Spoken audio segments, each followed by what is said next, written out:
Dan, thanks for sitting down with us again. This week we've heard about the news of pilot schemes coming into the EFL. So just talk us through what it's going to be like for us as a club when, you know, things do return here at the Banksy Stadium.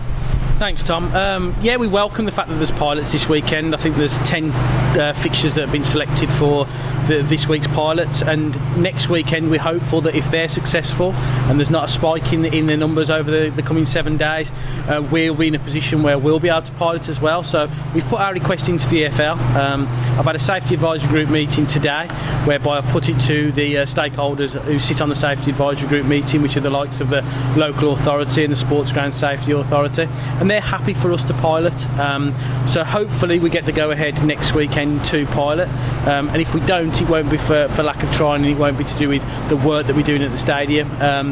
Obviously the EFL will be limited with the number of pilot schemes that can take place, and there is that issue of local lockdowns or national issues regarding the spiking numbers of COVID. But from our position, our stance is that we want to be ready, and we will absolutely be ready for both the pilot schemes next weekend and then moving towards socially distanced crowds. And Dan, in those 10 games that have been mentioned, are you looking at 1,000 fans coming back into the stadium?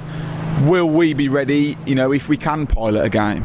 Yeah, absolutely, Tom. We're ready now. I mean, there's a capacity, social distance capacity of 3,270, and massive thanks to all the volunteers who've been here at the stadium over the last few weeks, along with the small dedicated number of staff who've helped, yourself included.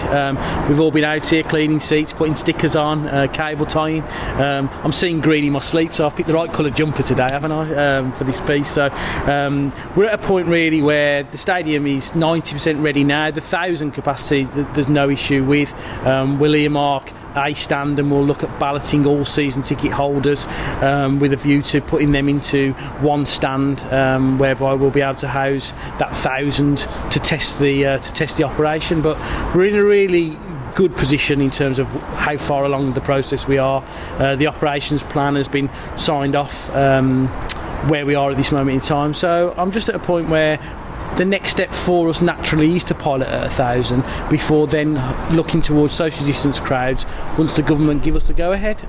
That date is still working on, that 1st of October, so we'll make sure we're ready for both the pilot next week and the 1st of October, and then if it happens that it doesn't happen, that won't be through our fault, that'll be through either government decision or EFL, but we will be ready.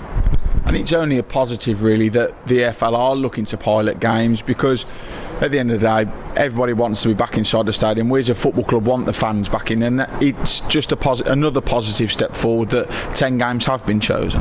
Yeah, it's positive, and as I say, it's welcomed, and we want to make sure that our hat's firmly in the ring for the opportunity to pilot a game, and then the next stage is to get to a socially distanced crowd of that 3,270, and the stage after that is to see a full return to everybody to be able to attend our games. When those three things will take place is obviously out of our hands. All we can do as an executive board and as a football club is to ensure that we are ready. And thanks to the hard work of volunteers and thanks to the hard work of staff, we will be ready.